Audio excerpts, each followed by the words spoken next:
तो फाइनली कल के दिन भारत बनी चैंपियंस ट्रॉफी 2025 की विजेता और इसी के साथ भारत ने एक बार फिर से बता दिया कि दुनिया में सबसे बेहतरीन टीम अगर कोई है तो वो है नन अदर देन इंडिया।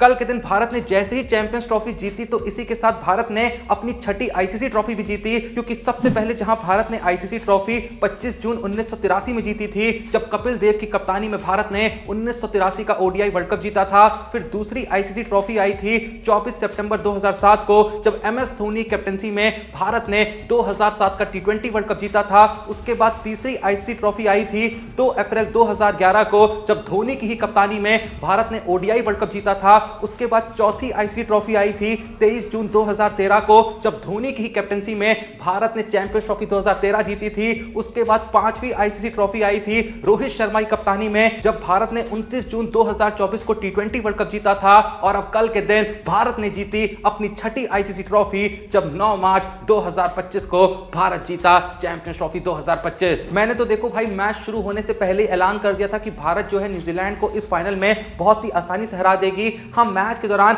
एक आध सेकंड के लिए कहीं कहीं पे ऐसा जरूर लगा होगा कि भैया नतीजा कुछ और हो सकता है, लेकिन भाई असल सत्य यह है कि पूरे मैच में ऐसा एक भी पल नहीं आया था जब न्यूजीलैंड भारत पे भारी पड़ रहा था।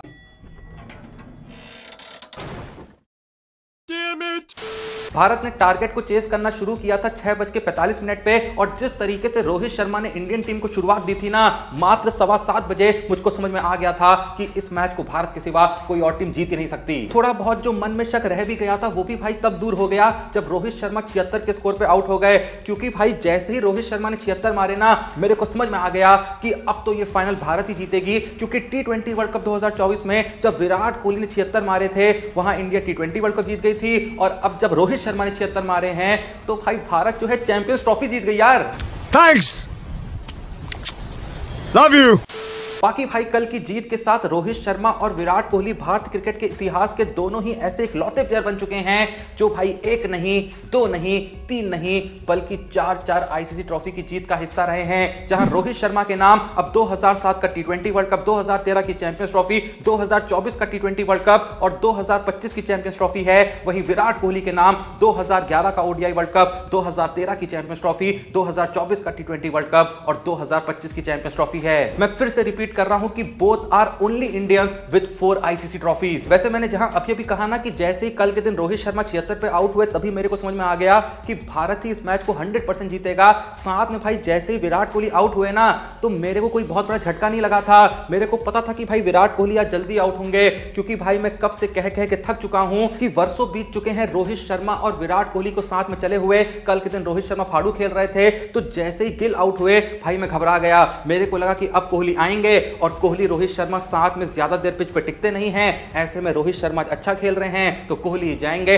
अगर रोहित शर्मा आउट हुए होते ना, तो 100% बता रहा हूं विराट कोहली कल के दिन चले ही चले होते। लेकिन दिक्कत की कोई बात नहीं है, जीत गए ना। विराट कोहली ने भाई इस आईसीसी ट्रॉफी में कमाल का कंट्रीब्यूशन दिया है, 2 मैचों में कमाल की पारी खेली। ऐसे में कल आउट हो भी गए तो क्या ही जाता है यार। अभी टी20 वर्ल्ड कप के फाइनल में कौन चला था? कोहली तो चले थे, सालों से चले जा रहे हैं। कल नहीं चले तो क्या ही बिगड़ गया, जीत गए ना, बस वो जरूरी था। बात तो सही है।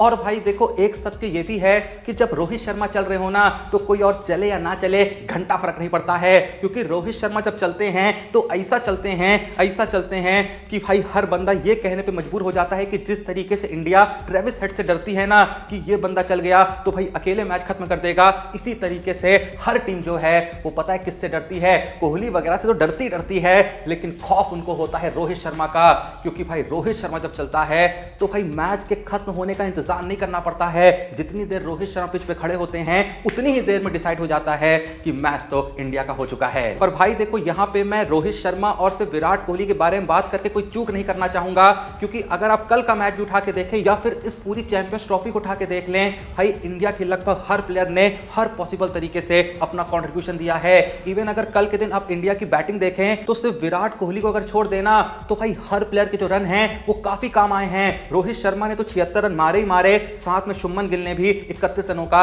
एक इंपॉर्टेंट योगदान दिया। अय्यर ने एक बार फिर से चौथी पोजीशन पे आके बताया कि भाई अब मैं आ चुका हूं, अब मुझको टीम से कोई निकाल ही नहीं सकता है।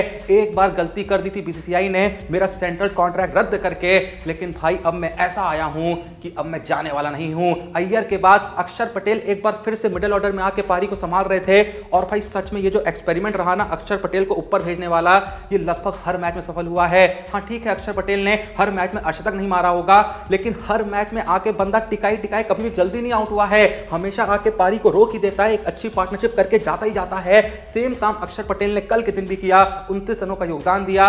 और भाई थोड़ा जल्दी मैच को खत्म करने के चक्कर में अक्षर पटेल ने थोड़ा वाहियात सा शॉट खेल दिया था, वरना भाई वो आउट होने वाला नहीं था, वो आराम से मैच के अंत तक टिक सकता था। खैर जो हुआ सो हो गया ना, जीत गए ना, क्या फर्क पड़ता है। लेकिन अक्षर पटेल के बाद भाई जब हार्दिक पांड्या आए, उन्होंने भी 18 का योगदान दिया। केएल राहुल ने एक बार फिर से नॉट आउट 34 रन मारे और बता दिया कि भाई बिल्कुल सही डिसीजन था जब ऋषभ पंत से पहले केएल राहुल को प्लेइंग 11 में खिलाया गया था। केएल राहुल ने मोस्ट ऑफ द मैचेस में एक अच्छा कंट्रीब्यूशन दिया है और बताया है कि भाई देखो कभी कभी गलती हो जाती है, लेकिन बहुत से मैचों में मैं ऐसा काम करके दिखाऊंगा कि आपको याद रहेगा केएल राहुल नाम का भी एक बहुत ही टैलेंटेड प्लेयर था। खैर केएल राहुल से याद आया कि कल के दिन भाई इस बात की तो खुशी मुझको थी ही थी कि भारत चैंपियंस ट्रॉफी जीत गई, लेकिन साथ में सबसे ज्यादा खुशी मुझको इस बात की थी कि शामी और केएल राहुल के रहते भारत आईसीसी ट्रॉफी जीत गया, क्योंकि भाई इन लोगों ने बहुत सी आईसीसी ट्रॉफीज में अच्छे खासे कंट्रीब्यूशन दिए हैं। खासकर मोहम्मद शामी ने भले इस चैंपियंस ट्रॉफी में कुछ बहुत खास नहीं उखाड़ पाए, कल के दिन भी परफॉर्मेंस कुछ खास नहीं रही, लेकिन शामी ने लगभग हर आईसीसी टूर्नामेंट में इतना किया है कि वो बंदा डिजर्व करता था कि उसके रहते हुए भारत कोई आईसीसी ट्रॉफी जीते। सेम चीज मैं केएल राहुल के लिए कहूंगा, काफी आईसीसी ट्रॉफीज का हिस्सा रहे हैं, चाहे टी20 की बात करें, चाहे टेस्ट की बात करें या फिर चाहे ओडीआई की बात करें, लेकिन बंदे के रहते हम कभी भी आईसीसी ट्रॉफी नहीं जीते। और बहुत लोग इन चीजों को लेकर मीम बनाते थे कि शामी होते हैं तो आईसीसी ट्रॉफी जीतते ही नहीं है, केएल राहुल होते हैं तो जीतते ही नहीं है। लेकिन अब अच्छी बात यह है कि ऐसी बातें नहीं होंगी, अब लोग ये कहेंगे कि भाई शामी और केएल राहुल भी उस टीम का हिस्सा रहे हैं जो जानती है कि कैसे आईसीसी ट्रॉफी जीती जाती है। अब देखो भाई इस बात में तो कोई शक नहीं है कि कल के दिन चैंपियंस ट्रॉफी की जीत से पूरा हिंदुस्तान खुश था, चारों तरफ फटाके फट रहे थे। मैं भी वीडियो इस समय रात के लगभग 3 बजे शूट कर रहा हूं, जबकि भाई स्क्रिप्ट वगैरह तैयार हो गई थी, लेकिन फिर भी इतना लेट शूट मैं इसलिए कर रहा हूं क्योंकि भाई इतना शोर हो रहा था, इतने फटाके फूट रहे थे। मैंने खुद भाई 1-8 कुंटल फटाके फोड़ दिए होंगे, पूरा भाई धुआं करके रख दिया कॉलोनी में। भाड़ में जाए पॉल्यूशन की बात करने वाले, भाई इंडिया जीती है पटाखे भी ना फोड़े क्या? तो भाई मैंने तो जम के फोड़े हैं, तुम भी फोड़ो। मैं तो कह रहा हूं 3-4 दिन और फोड़ो, होली पे साला दिवाली बना दो, देखा जाएगा। लेकिन मैं ये कहना चाह रहा था कि जहां पूरा हिंदुस्तान तो इस बात से खुश है ही है कि भारत चैंपियंस ट्रॉफी 2025 का विजेता बन चुका है, वहीं युजवेंद्र चहल कल के दिन सबसे ज्यादा खुश नजर आ रहे थे, लेकिन वजह कुछ और थी, समझ रहे हो ना? औरत का चक्कर बाबू भैया, औरत का चक्कर बहुत बेकार होता है। बाकी भाई कल के दिन इस आइकॉनिक जीत के बाद हमको कुछ बहुत ही बेहतरीन मोमेंट्स भी देखने को मिले, जैसे कि कोहली और रोहित शर्मा जब आपस में डांडिया खेल रहे थे, ये हालेडो।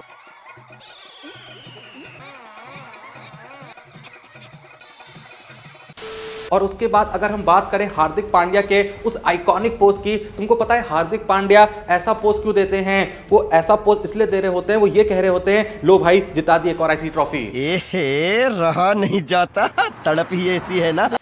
इस चैंपियंस ट्रॉफी की जीत के बाद मैं तुमको क्रिकेट का एक बहुत ही अंडररेटेड फैक्ट बताऊं। भाई देखो कोई भी इस बारे में बात नहीं करता है, लेकिन ये जो हमारी इंडियन टीम है ना, ये भाई 10 गुना ज्यादा स्ट्रॉन्गर हो जाती है जब इस टीम का हिस्सा हार्दिक पांड्या होते हैं। फर्क नहीं पड़ता वो किस मैच में बैटिंग में कितना कंट्रीब्यूशन दे रहे हैं, बॉलिंग में कितना कंट्रीब्यूशन दे रहे हैं, लेकिन बंदा बैटिंग और बॉलिंग में जितना कुछ ऑफर करने के लिए टेबल पे रखता है ना भाई, कहीं ना कहीं एक सिक्योरिटी मिलती है इंडियन टीम के कैप्टन को, और कहीं ना कहीं एक खौफ पैदा होता है विपक्षी टीम के अंदर कि भाई एक बंदा इनके पास ऐसा है जो बॉलिंग भी बेहतरीन करता है, बैटिंग भी बेहतरीन करता है, दोनों ही डिपार्टमेंट में ऐसे झंडे गाड़ सकता है कि आप कह नहीं सकते ये किस मैच में किस में अच्छा कर देगा। और सेम चीज भाई मैं रविंद्र जडेजा के बारे में भी कहना चाहूंगा। अक्सर देखा गया कि उस बंदे के बारे में ज्यादा बातें नहीं होती हैं। इवन जब 2023 ओडीआई वर्ल्ड कप भी खत्म हुआ था, फाइनल में हम ऑस्ट्रेलिया से हार गए थे, उसके बाद भी भाई बहुत लोग ऐसे थे जो जडेजा को बेकार विलन बना रहे थे। वो कह रहे थे कि इसको बेकार ही ओडीआई वर्ल्ड कप में ले गए, ना ही बॉलिंग में कुछ करा, ना ही बैटिंग में कुछ करा।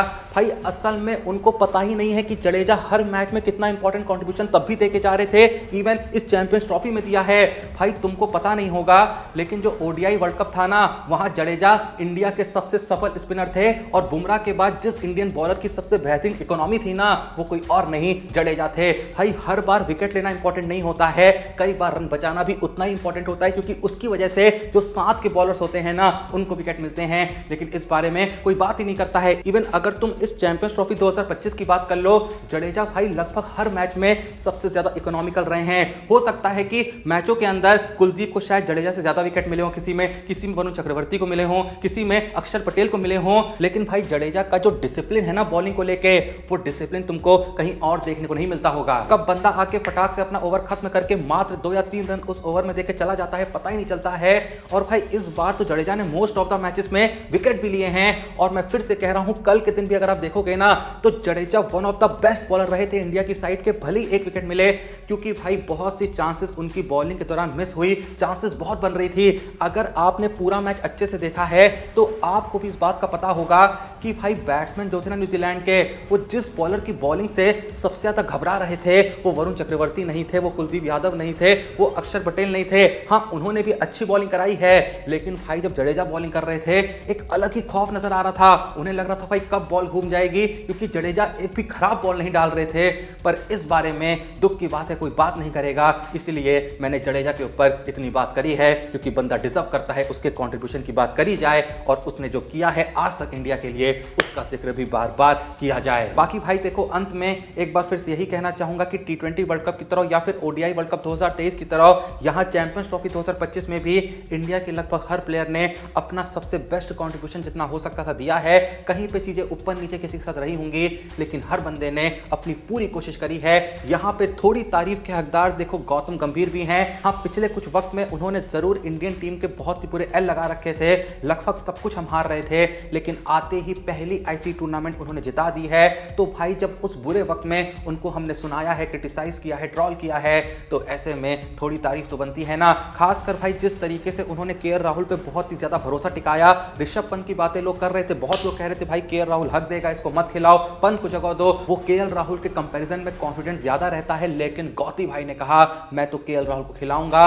कई लोगों ने सवाल खड़े करे, उन पे प्रेस कॉन्फ्रेंस में काफी इल्जाम लगाए गए, लेकिन गौती भाई ने कहा खिलाऊंगा तो केएल राहुल को ही, जो उखाड़ना है उखाड़ लो। इसके अलावा इंडियन सेलेक्टर्स रोहित शर्मा और गौतम गंभीर, ये तीनों ही भाई एक तारीफ के हकदार तो हैं ही हैं कि जिस तरीके से एकदम अंतिम क्षणों में इन्होंने वरुण चक्रवर्ती को स्क्वाड के अंदर घुसाया ना, कसम से भाई बहुत ही कमाल का डिसीजन रहा।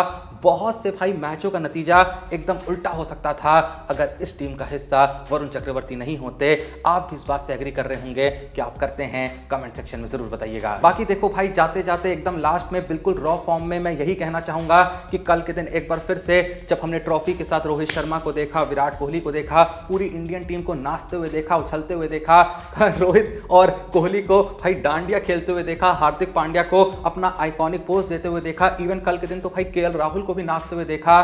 भाई ये सब देख के जो खुशी मिलती है ना, इसी खुशी के लिए क्रिकेट देखते हैं। हाँ, अगर कुछ उल्टा यहाँ पे रिजल्ट निकलता तो भाई मन से यही बात निकल रही होती कि यार ये जो दुख मिलता है ना क्रिकेट को देख के, इसी दुख की वजह से कभी कभी दिल में आता है कि भाई क्रिकेट देखना छोड़ दूं। लेकिन भाई ये जो खुशी है, ये भाई परम सुख है, इसके सामने सब कुछ फीका पड़ जाता है। जो हैप्पीनेस का असली मतलब है ना भाई, वो यही है जब इंडिया हारती है कुछ ऐसे बड़े मैचेस जहां पे, जैसा मैंने कहा कि दिल एकदम टूट जाता है, तब लगता है कि भाई वो लोग कितने खुश नसीब हैं जो क्रिकेट नहीं देखते, जो क्रिकेट के लिए पागल नहीं हैं। लेकिन भाई कल के दिन एक बार फिर से प्राउड फील हो रहा था एक क्रिकेट फैन होने पे, और अंदर दिल से यही आवाज निकल रही थी कि कितने बदनसीब हैं वो लोग जो क्रिकेट देखते नहीं हैं, जिनको असल में कल के दिन खुशी महसूस ही नहीं हो पा रही थी, जो समझ ही नहीं पा रहे थे कि आखिर कल के दिन इंडिया ने क्या कर दिया। खैर, जिसका जैसा चल रहा है भाई चलने दो, लेकिन हम तो क्रिकेट फैन हैं, हम तो खुशियां मनाएंगे, नाचेंगे, साला जब तक नाच सकते हैं नाचते रहेंगे, ओडीआई वर्ल्ड कप तक नाचेंगे। खैर, ओडीआई वर्ल्ड कप से याद आया, अब क्या लगता है विराट कोहली और रोहित शर्मा ये दोनों ही 2027 ओडीआई वर्ल्ड कप तक जाएंगे? क्या रोहित शर्मा की कप्तानी में भारत ओडीआई वर्ल्ड कप जीत सकता है? किस किस को लगता है? जिसको भी लगता है कमेंट सेक्शन में जरूर बताना। बाकी भाई तुमने कल के दिन पटाखे फोड़े या नहीं फोड़े, ये भी कमेंट में बताना। मैं तो जा रहा हूं एक बार फिर से कॉलोनी में धुआं धुआं करने, खैर वीडियो पसंद आई ना तो लाइक कर देना भाई, अब तो इंडिया चैंपियंस ट्रॉफी जीत गई है, लाइक करना तो बनता है, बाकी चैनल को सब्सक्राइब करना। मिलते हैं नेक्स्ट वीडियो में, तब तक के लिए जय हिंद, धन्यवाद।